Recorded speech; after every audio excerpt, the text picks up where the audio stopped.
Pennsylvania on October 9th, 1961, and his arrival matched his father's first days as a racer. Kreitz Sr. was well known for his work in a modified at Reading, but he would actually race a wide range of cars, including sprint cars and midgets, with distinction. It is noteworthy that in a foretaste of things to come, he would win in a sprint car at Williams Grove in September 1966. His namesake took to the sport immediately and was soon a fixture in his father's shop. In 1978, he was ready to forge his own path as a racer. He began in the Sportsman Modifieds at Reading and Grandview and was named Rookie of the Year at both tracks. By 1983, he gravitated to sprint cars, first racing with the venerable URC. He stunned the regulars the first time out, winning a Big Diamond on May 6th, and 7 more wins would follow. He was an easy choice for Rookie of the Year, but to the real surprise of all, he outlasted Dave Kelly, a man who had encouraged him to get into sprint car racing, by 25 points to win the title. No rookie without sprint car experience had ever accomplished this. Following in the next season, he indicated again that he certainly meant to be there. In that rookie year, he had won a couple of times in 410 sprint cars at Lincoln and at Brewerton, New York. So when 1984 rolled around, he was ready. He was second in the URC again, and once again, he had scored a 410 sprint car win. He had 2 solid years under his belt. Kreitz decided to go all in. And once this decision was made, he began to set the Keystone State on fire. So let's begin the process of making it clear why this man has joined us here today. He was the 1985 and 1986 Selinsgrove champion, and he was victorious 35 times at the track, including winning the Selinsgrove National Open. He was the champion at Susquehanna in 1992, 2003, and 2013, winning 29 times at the track. He has 12 wins at Port Royal, including the Tuscarora 50. He has 21 victories at Lincoln. Yet, if there's a place where he particularly shined, it was at the imposing Williams Grove Speedway. The Grove. Incredibly long straightaways. The Bridge. Beer Hill. It's a track that simply oozes with history. Donnie would nail down 4 consecutive titles from 1990 through 1993. And for the record, nearly won in 2014. His 60 wins are good enough for 3rd place on the all-time list. He also captured the Williams Grove National Open in 1993 and the Jack Gunn Memorial 6 times. In other noteworthy moments in a Hall of Fame career, in 1992, a season that saw him win 22 times, he was the overall Pennsylvania champion. He also has 10 wins with the World of Outlaws, and who could forget the 1986 Kings Royal. Overall, 86 was a splendid year that saw him in victory lane 17 times. But there he was, the crown on his head, looking, quite frankly, a bit stunned. And he was surrounded by all of his fans, and I know he's got about 23 of them here, and what were they chanting? Posse. P.A. Posse. P.A. Posse. And there he was, have won the King's Royal. He also bested the All-Star Circuit of Champions on 8 occasions. To date, Kreitz has scored 199 wins in 8 different states, and he isn't done. My last check, he has already been on the podium 3 times this year. In 2013, for example, he bagged 7 wins, including a World of Outlaw win the night before the Williams Grove Open. Here's what also makes this special. It's his car, his equipment, his team. Hence, with help, it's been his. And Donnie has also given back. He's worked with talented Ryan Smith, who's beginning to forge his path in the sprint car world. And most recently, he's worked with Rodney Westhafer, who scored his first Williams Grove win in 2014. And speaking of his now Hall of Fame peer, Bruce Ellis notes, when his car was right and when the track is right, nobody was ever better at Williams Grove, where he won 60 sprint car races and 4 championships.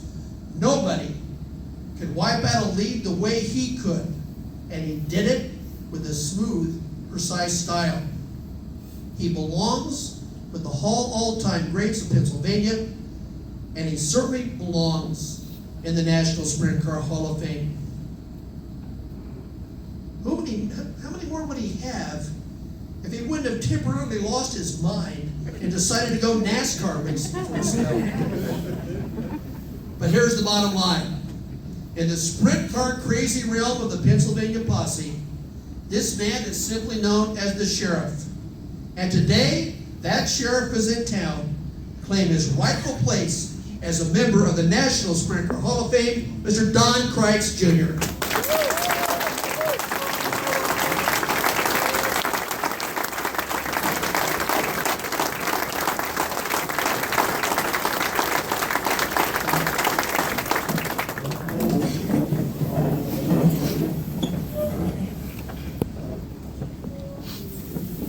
Max Golder was recently inducted in the Little 500 Hall of Fame as a photographer. I laughed out loud because I went to East Bay and I bought this picture, this 8x10 of his really pretty 69 car that I knew had been the URC champion, and I still have it to this day, and that was you. And I look at the career that you've had since that time, it is simply remarkable. Thank you. Yeah. Fred Raymer called me the other night when we were getting ready to leave, Thursday night before we were flying out, early yesterday morning, and he said, I'm going to tell you what's going to happen. They're going to say all this stuff about you, and you're going to get choked up. It's hard to listen to, and then come up, but these people at the Hall of Fame, Bob and everyone, have been so nice to us. They rolled out the red carpet, and had a pile of people coming out here, and they took care of all of them, and I just feel like the luckiest guy on earth today. Have all these people spend it with me, and hopefully we're going to see a great race tonight. I heard the Outlaws rained out, so pretty good day. 23 came with you? Is that right? Stand up, folks. I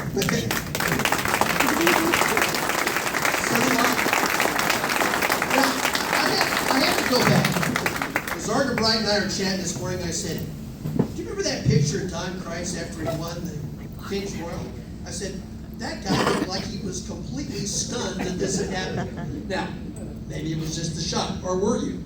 No, I swear to you, I took the checker flag, and we were only ever there. We were there one time before, 2 weeks before that, for an all-star show, and we knew we didn't have any business being there. We thought, paid enough money to just go. We were having a really good year that year, and I took the checker flag and drove around. And whenever you're waiting, my dad always told me, you take an extra lap, because you don't know. Sometimes maybe it was white, you can't see it right or something, Come around again, and then come around the second time, slow, and I'm thinking, I know there's going to be someone else sitting there in victory lane, I didn't even want to turn down, go in there, because I thought, I know someone else won this thing, we didn't just win it, but we did. That was another great day, big surprise, everything just fell. It was one of those lucky times, like Bruce said, happens every now and then at Williams Grove. We just, dead nailed the setup that night and set the car up for the end of the race, and it just really came in.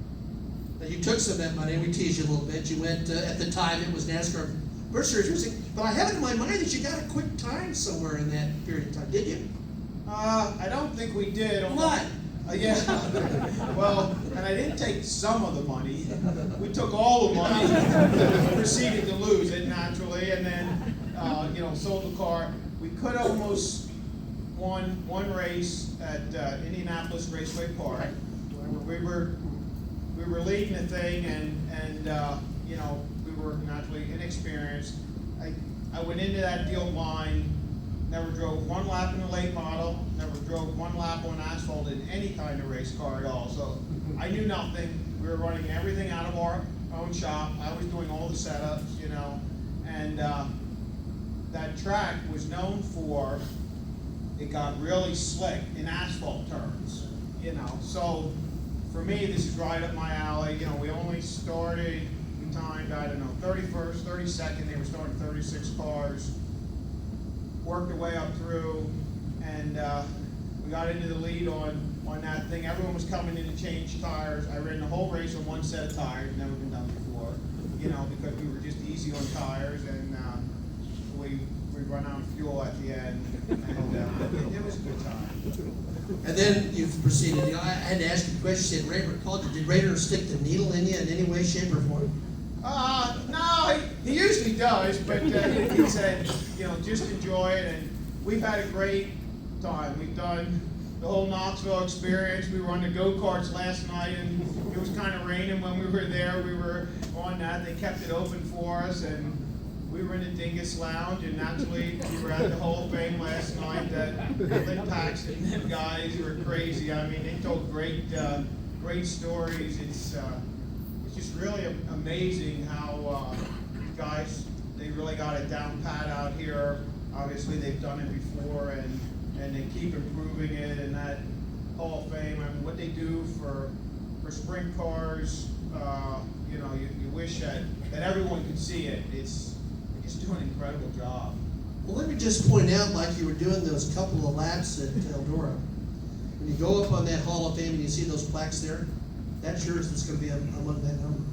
That's really cool.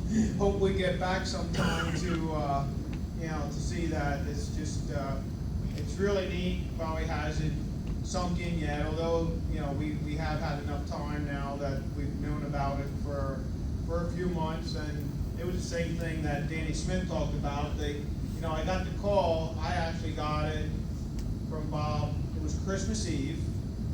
I answered the phone. They called right to our parts store, and I happened to answer the phone because it was kind of over lunch and the girls were out, and said, "This is, you know, Bob from the Sprint Car Hall of Fame, and I just want you to know you made it."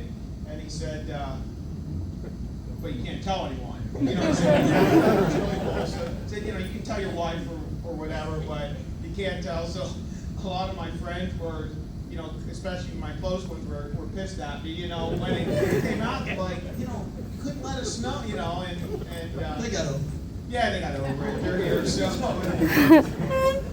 Why the Grove? Why have you been so good at the Grove over the years?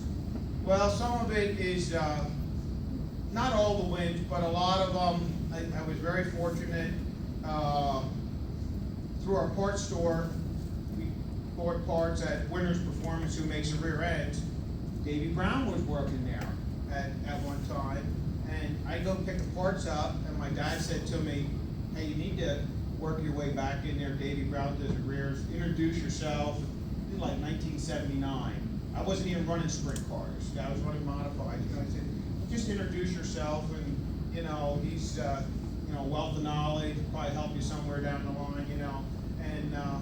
And we did. You know, I took him out to, I was this young kid, so I was born in '61, so I was 18. Walked up to him and hung around until he was on his lunch break, and took him out for lunch that day, you know, and we talked a little bit, and then we've been in communication ever since. So Williams Grove was Davey Brown's stomping grounds, you know, and he builds really great engines for there, you know, with the long straightaways and the tight corners. They come off the corner, that's what you need. And I was just, my father was always really good on the dry slick tracks, and he taught me some tricks there. And when I started running small block modifieds, but I ran some big block modifieds, and back then the bodies were very small. They didn't really have any aerodynamics to them. So essentially it was like a non-wing sprint car, but with a big block engine, 467 cubic inches on injectors. So basically a non-wing car with a big block in. You had to learn to drive them things on a dry slick track. When I got in a wing car, even though it was a 410 and the track was slick, it was like nothing to drive it when the track got slick. I was so used to it, a lot more, than the other guys that have never done that, and that just hung with me, my whole career, that throttle control on a dry slick track. And not all of them, but most of them 60 wins were when the track got dry and slick, and it just turned to our favor. Takes more than mashing a pedal to win a race. Oh yeah, it takes a lot, and most of the good drivers, they said, like Paxton, Raymer, those guys are smart too. Kenny Weld, and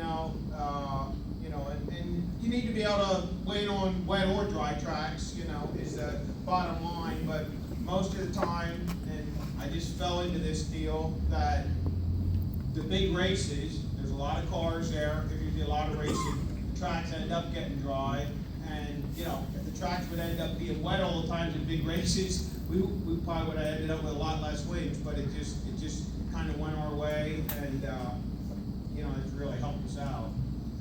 Now, we mentioned the fact that your dad raced everything, but he was so known for racing the modifieds, and that's where you started as well. Was it the closing of Reading, or what made the switch? Why did you end up making the move towards sprint cars?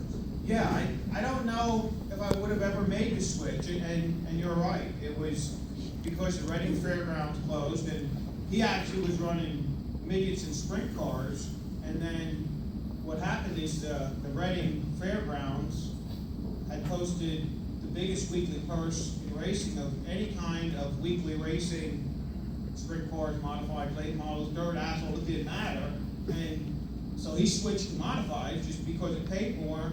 And actually, some of the really big name Grove guys, Bobby Allen, Kenny Weld, stopped running there and built modifieds to run the Reading Fairgrounds at that time in the 70s because it paid so well. So it was only 5 minutes from our house, and we were in the Reading Fairgrounds. And then when they closed, it was only a couple years later. I was traveling around running modifieds, and Dave Kelly had talked me into. He said, you need to get a sprint car. These things are a lot of fun. You don't have all the problem with the rules and modifieds. One track was one body rule, another track was another different set of rules. Sprint car you could basically take anywhere, and we did. We got it, and it was actually the best move we ever made. Got you here. Yeah, definitely, and it's awesome. We were delighted that you made the trip out, and it's been a pleasure to watch you race. Thank you. Don Kreitz, Jr., ladies and gentlemen.